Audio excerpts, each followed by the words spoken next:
we're getting 20 miles per hour.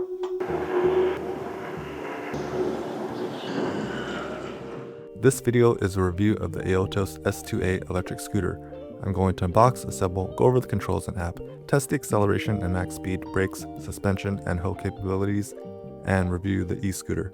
The S2A has a 750 watt peak rear hub motor with a max speed of 20 miles per hour or 32 kilometers per hour, thumb throttle, 47 volt, 10.2 amp hour battery with a range of up to 44 miles or 74 kilometers, front drum and rear EABS brakes, front suspension, 12-inch pneumatic tires with traction control, headlight, taillight, turn signals, and weighs 59 pounds.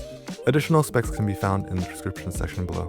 Here's the box that it came in, and I just wanted to note that it looks really good. There's an image of the scooter. Other electric scooters that I received just come in a cardboard box, so they definitely worked on their presentation. On the top of the box, there's 6 steps. The first one is to remove the inner holders that are used to secure the scooter. The second is to take the handlebar and hold the stem up. Third is to secure the quick release lever on the stem. 4, install the handlebar onto the stem, tighten the 6 screws with the Allen key, and then hold the stem and the rear of the scooter and take it out.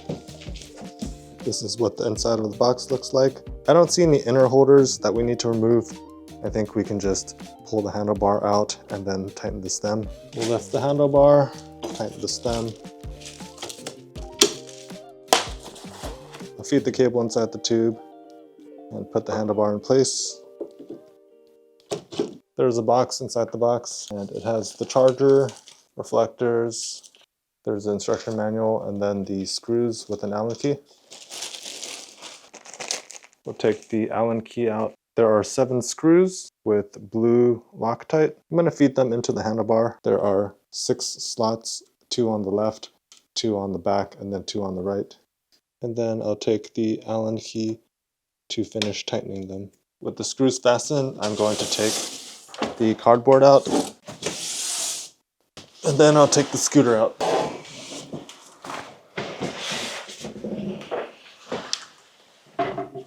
Flipping the kickstand. I'll remove all of the remaining protection. They came with 2 reflectors, and they go on the side of the fork. One side has a plastic tab that goes upwards, another side goes sideways, so we need to feed this into the hole and then push it in. Same thing on the other side. The charging port is right here. Putting the other end of the cable into the brick, we'll open this rubber flap to expose the charging port. We'll plug this end right there, and then we'll plug the other end into an outlet. There's an LED indicator on the brick. It'll be red when it's charging, and it'll turn green when it's fully charged. If you ever lose your charger, this is the information on the brick. It's a GVE AC-DC adapter. The model number is GC71-54613-D, an input of 100 to 240 volts at 50/60 Hz, 2.5 amp max. Rated output of 54.6 volts, 1.3 amps, 70.98 watts. This is what the plug looks like. This is the folding mechanism. We cannot pull it forward without lifting this tab up, and then we can pull this forward.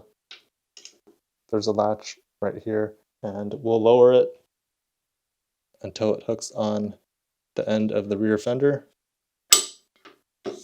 And then we can lift the scooter up. To unlock it, we'll pull the lever forward until it clears this hook, and then we can raise the stem. And then we can lift the stem back up. We'll push this lever in until it clicks to lock it. Let's take a look at the handlebar. Starting on the left side, we have the left signal. Here's the grip. There's the turn signals for the left and right, brake lever, a bell. This is also the hook to latch it to the rear fender. Here's the display with the power button. This is the thumb throttle, the right grip, and then the right turn signal. On the display, there's a sticker with a QR code. I'll show you the functions without the app first, and then I'll demonstrate the app. I'll just remove this for now and set it aside. In order to turn on the scooter, we'll press and hold the power button until the screen turns on. Looking at the display, we can see the different modes. It's currently in the S mode. This is the current speed in miles per hour, and the battery level in each one of these is 20%, so it's about 80% full. If we press the power button once, We turn on the headlight. There is a headlight icon right there. There's supposed to be a light sensor, so when it gets dark, it automatically turns on. Let's turn it off. If we press the power button twice, it changes the mode. This is the pedestrian mode. In the pedestrian mode, the headlight automatically turns on and then the tail light starts flashing. If we press the power button twice again, it goes to the D mode and then the S mode. In the walking mode, the max speed is 4 miles per hour. In D mode, the max speed is 9 miles per hour, and S mode, the max speed is 20 miles per hour. If we press the power button 3 times, it changes the speed units from miles to kilometers. I'll keep it in miles. If we press it 4 times, nothing happens. If we press it 5 times, if we press it 6 times, nothing happens.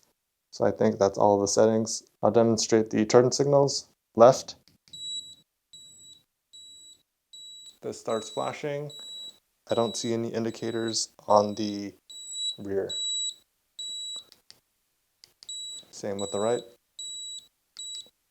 Out of the box, the throttle does not work unless you kick off on the scooter at least 3 miles per hour. Let's take a look at the tail light.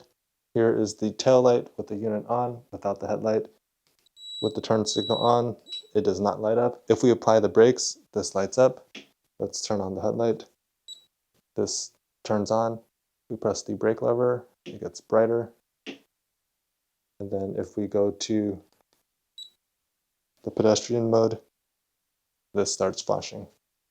And then if we press the brake lever, it becomes solid. This is D mode with the headlight still on. And then this is S mode.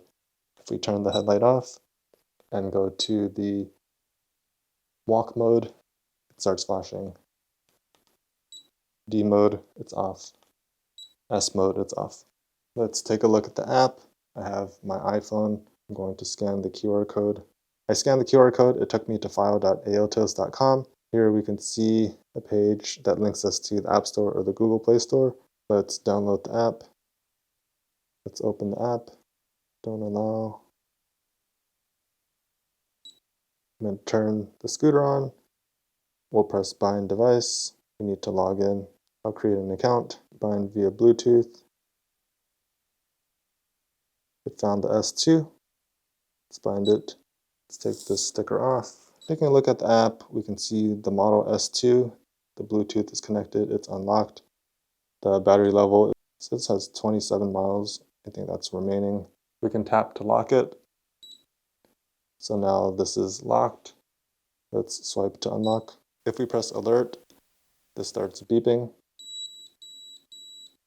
The next setting is assisted riding. The energy recovery strength is set at weak by default. Startup speed, this is the 0 start. When this is enabled, we need to push off at least 2.5 miles per hour in order to use the throttle. I'm going to set it to 0 so I can use the throttle immediately. This is the setting to enable cruise control. We turn it on. While riding, maintain a constant speed for over 5 seconds. When the vehicle beeps twice, it indicates success. We either need to click or double click the power button, lightly press the brake, or press the accelerator to exit cruise control. Let's turn it on. There's TCS anti-slip. When enabled, it reduces slipping on wet surfaces or during acceleration. I'll turn it on. And then there's recent ride information, which I don't have any. So that's devices, there's service, and then me. Coming up here, there's a gear icon. There's light settings. We can do auto headlight. When it senses that it's dark, it should automatically turn on. I'm going to turn it off. Mileage units, metric or imperial. Device info, the MAC ID, the motor controller, display, and battery versions. Diagnostic self-check. Firmware over-the-air update. There's nothing there. Factory reset. The manual.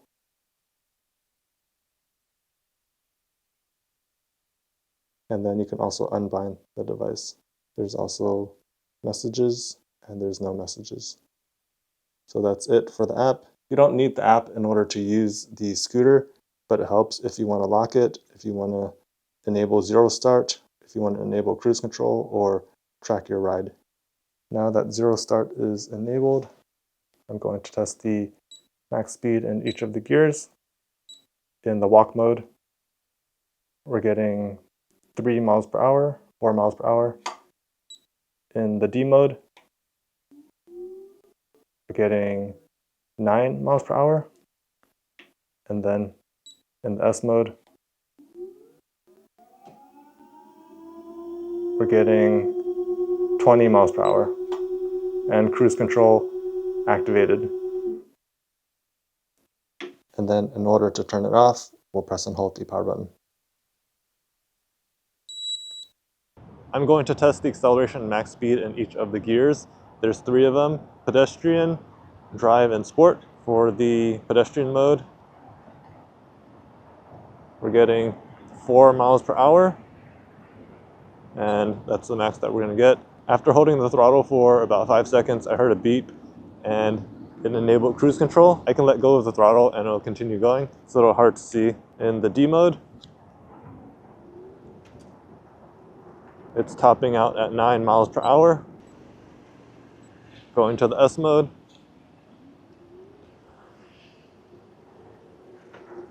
heading 16, 17, 18, 19, 20. 20 miles per hour is the max that we're going to get. I'm going to test the brakes by hitting the max speed of 20 miles per hour and then slamming on the brakes to see how soon it stops. Behind this white car, I slammed on the brakes before reaching the white SUV, and this is about 20 feet. Looking at the brakes, there's one brake lever on the left side. Looking at the front wheel, we have a drum brake built in here, and there is some adjustability that you can make right here. You can adjust this nut so it bites sooner, and then in the back, there's an electric EABS brake. In terms of suspension, there is no shock in the rear. There's just the front fork. It feels like it's spring-filled. Even though there's no rear shock, it feels pretty comfortable because these tires are massive. The tires are 60/90-8, and because they're air-filled and not solid, they absorb part of the impact from roads. So let's test it on bumpy roads. This asphalt's pretty bumpy, and it can take it without any issues. It's quite smooth.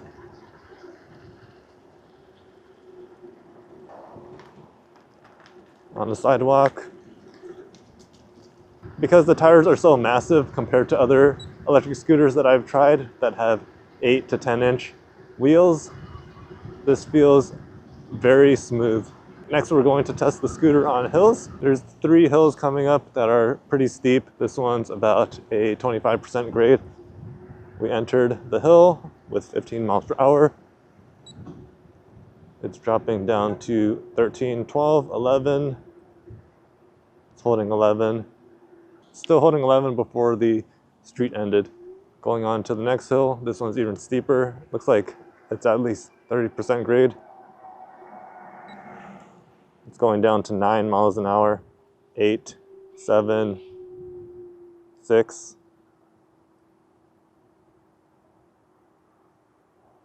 Holding 6. I'm going to stop the footage because it's just holding 6. We made it to the top of the hill. On to the next hill. We're entering with 12, 13, 14 miles per hour. Now it's decreasing to 9, 8, 7.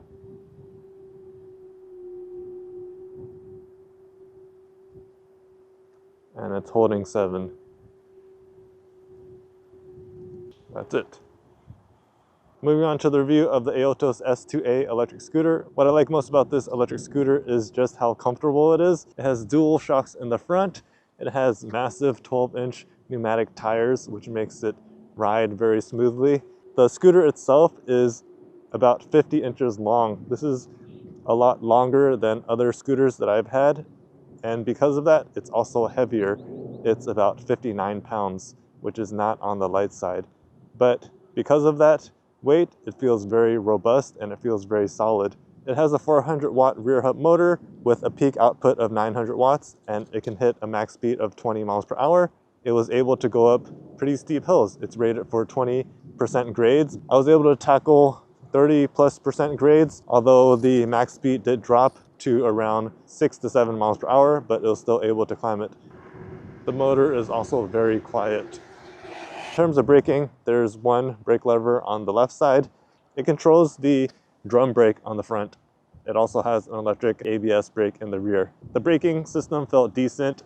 I was able to stop from 20 miles per hour in about 20 feet. It also has an advertised range of around 45 miles, but typically you can expect half of the advertised range in real life situations. I also like that it had built-in turn signals. You can see them from the back and the front on the handlebars, but they do not light up anywhere on the rest of the scooter. In terms of suggestions, I thought it had a rear suspension, but looking at it, I do not see any kind of pivoting system. It's okay because it feels relatively smooth. The air-filled tires helps dampen a lot of the bumps on the road. I also felt like it's on the heavier side because it's 59 pounds. Even though it's folding and portable, it did not feel that portable. It takes quite a bit of lifting in order to get it into the back of your trunk. The display is also quite dim in bright sunlight. But other than that, I don't have any complaints. So if you guys are in the market for a very large, comfortable, folding electric scooter, you can check this one out. A link to the product is in the description section below, as well as the latest pricing with potential discounts. Thank you guys for watching this video. Feel free to leave questions or comments in the comment section below. And if you want to see more videos like this, please subscribe to my channel. Thank you guys for watching and take care.